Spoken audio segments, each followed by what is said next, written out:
Hi everyone, welcome back to my channel. If you're new here, welcome. My name is Tiana. I pretty much do hair videos and that's it. So today I'm gonna give you guys I believe I'm going on 17 months now having Microloc. So let's see, I got it in June of 2020, so that'll be 1 year in June 2022.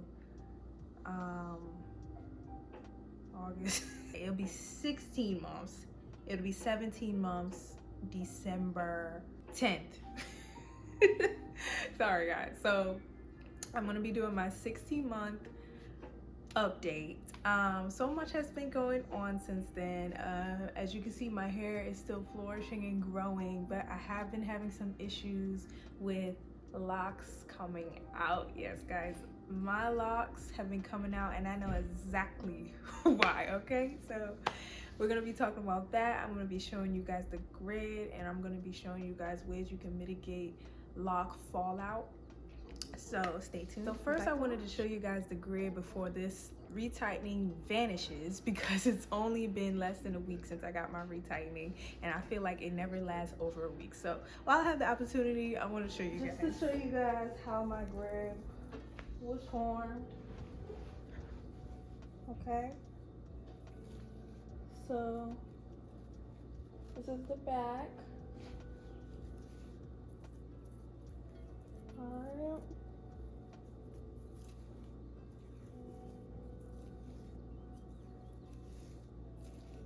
Hope y'all can see.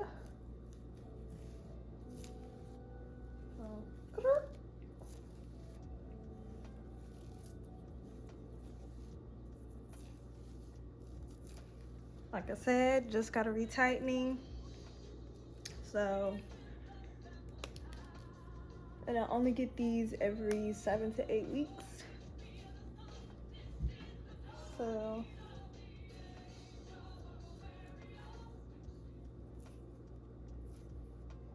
it's the grid.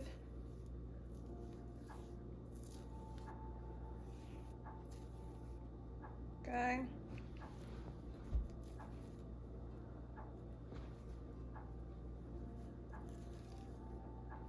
Y'all seeing this?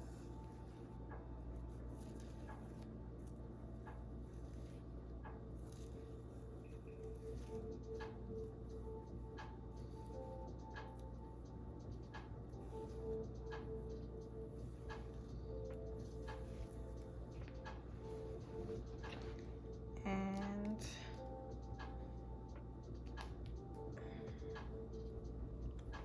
front.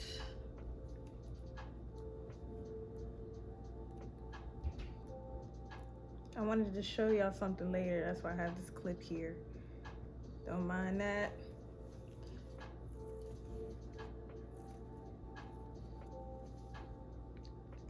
Okay.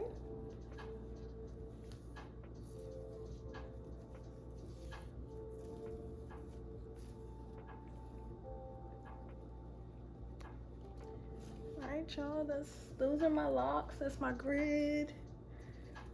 As you can see, it's doing well. I've been self-maintaining for the last 16 months. Okay, so it's been going well. You can do it too. All right.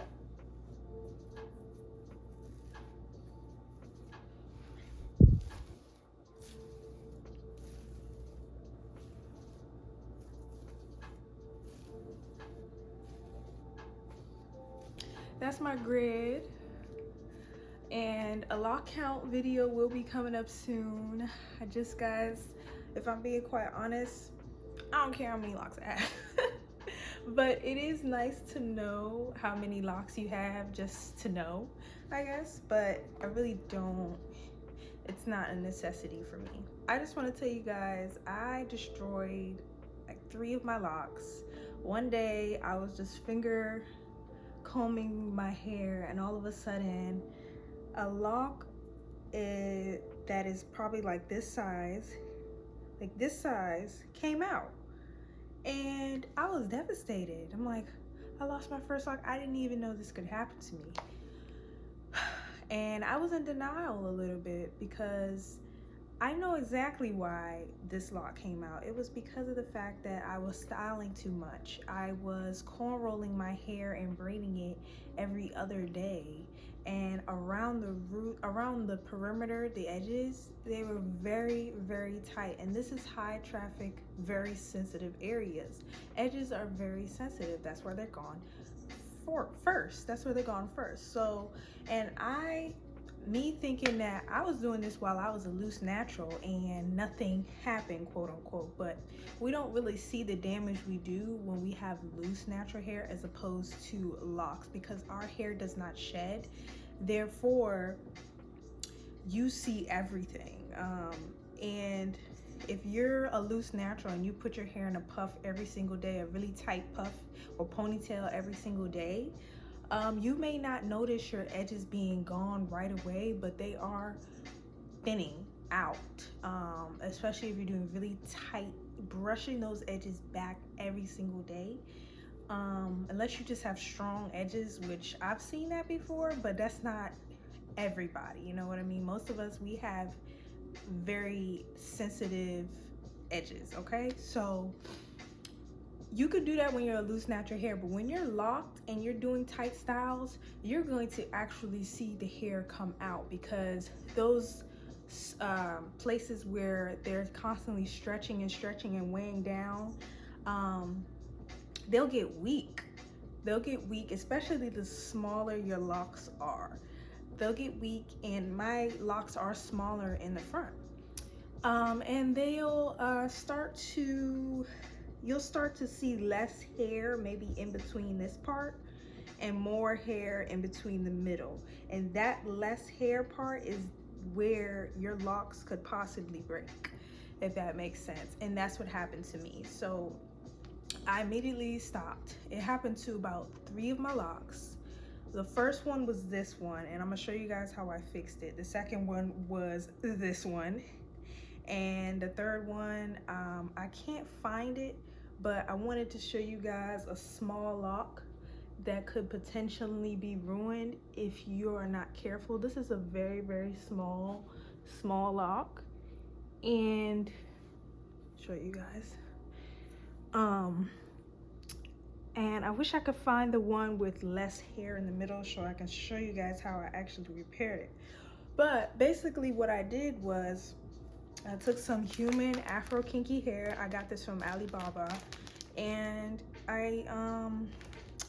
if you ever seen somebody do faux locks, they basically, so say for example, this is the weak part, and this is kind of weak a little bit.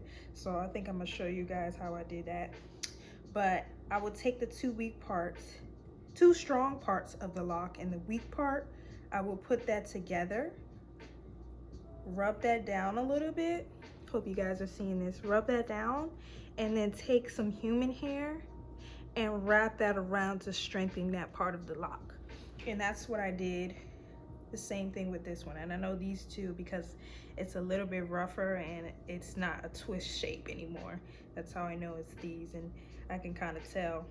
And then once you wrap it around, you just kind of palm roll it with your fingers, and boom, your locks are repaired. Other people use tools. I'm not really sure how to use that tool. Well, I can use it. It's just that my locks didn't have as much hair to use that tool, so I guess it didn't work. Regardless, styling is something that we do to achieve perfection. And with this style, it is already put together regardless of styling. I was just being extra because that's what I wanted to do, and I suffered the consequences. So just keep that in mind when you style a lot. You may experience some lock fallout, so just be careful. So what I do now is, because I still style, but I do decrease the times, because I used to do it every other day, but now I probably do it twice a week. And what I do is now I take my edges out, braid this part, and I only do braid outs now. And plus I was experimenting with like roller sets, I was doing updos, I was doing uh, low sleek ponytails. I was just doing the most. So I would take this and I would just loosely do a braid out, very loosely, not too much, right? And same thing for that. And then the rest of it, I would just make sure I have some space in between the scalp. I'm not pulling the scalp, and I'm not corn rolling either, because I used to do that to achieve like stretch, because I have shrinkage, lots of it. So my hair is way longer than what it appears, and I wanted the length to show, you know?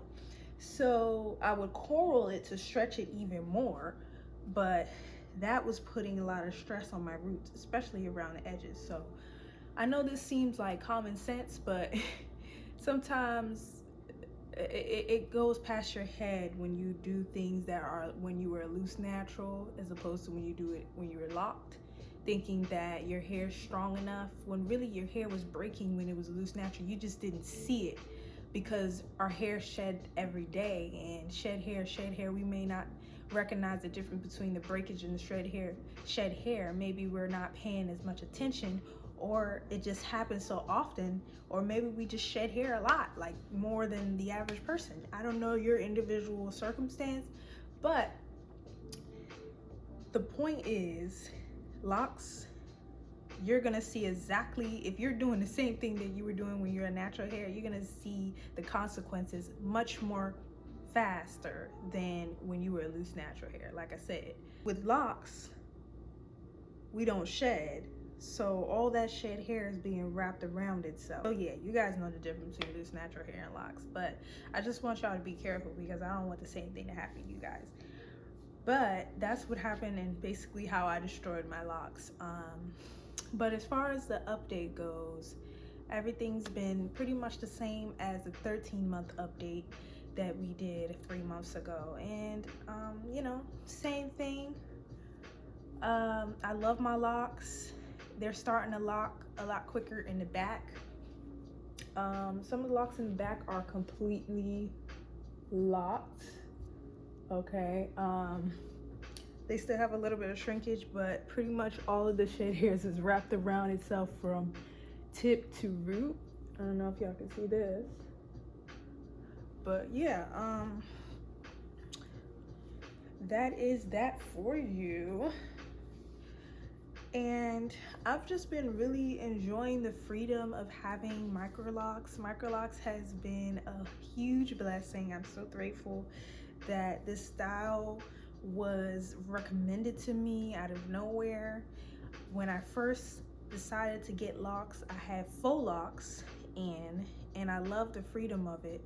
And I thought, like, what if I could have this forever? And I thought about actually getting dreads and traditional locks, until I saw sister locks, and then I realized I can also achieve the same thing with Microlocs for a much less expensive choice. So that is that. And yeah, like I said, nothing has really changed since then besides the lock fallout, which I have mitigated. And like my favorite sister lock YouTuber out here, Tanisha Ali, as she likes to say, by the time you are dehydrated, by the time you are thirsty, you are pretty much already dehydrated. So my point being that when you see an issue like a lock weaken, the problem, it's already there. It's nothing you could do about it. What you can do moving forward is mitigate those problems before they start. For example, i.e. drinking water. For example, not doing tight styles, so that by the time your lock is weakened, it's done pretty much. Okay, so it's nothing you could do. So I hope you guys enjoyed this video. Before I leave, another thing I want to point out is the weight of one lock. So like I said before, when your hair is locked, it sheds. The shed hair is not being combed out. Instead, it's being wrapped around each lock. So with that being said, the lock is getting heavier the more time goes that you are locked. The longer you are locked, the heavier your lock will get. So that means that if you have a weak point in between or even at the root of your lock, that lock is weighing down that weak hair, and therefore is going to either fall out because the root is much more is so important because it stabilizes and it holds together one heavy lock. And if your root is not strong, your lock is done. You know, it's very crucial. And even at a weak point that I was talking about earlier that you have with your lock from over excessive styling, that the heavier side of the lock is going to weigh that weak point down and it's going to fall out. So just beware of when your locks start to mature and get older. This may happen, and it is very important to not do things or prevent those things from happening from the beginning. You can't prevent it from happening when it's already done. You have to do it every single day. You have to take the steps every single day to make sure your locks are okay. You have to look at those weaker locks in the front and see how they're doing. And if you feel a weak point at all, then you need to repair it, because it's only going to get worse. So with that being said, guys, watch out and be careful and pay attention. You can't leave this up to your loctician and say forget about it and come back every 6 weeks to get your retightening or 8 weeks to get your retightening and not look at your hair in the time being to see what's going on with it. You are in charge of your own hair, not your stylist, not your loctician. The only person that is in charge of your hair is you. You are the person that lives with your hair every day. These people only see your hair every 1 to 2 months. You can't depend on one person and then blame it on them when something goes wrong. You have to take ownership of what is going on. And if you don't know, ask your loctician or do some research. Don't just put everything in one person's hands, okay? So with that being said, thank you guys so much for watching. A lock count video will be coming soon. I'm excited to do that with you guys, and I also am curious to see how many locks I have. So with that being said, I hope you guys have a wonderful evening, day, night, wherever you are in the world. Stay safe, peace, and blessings.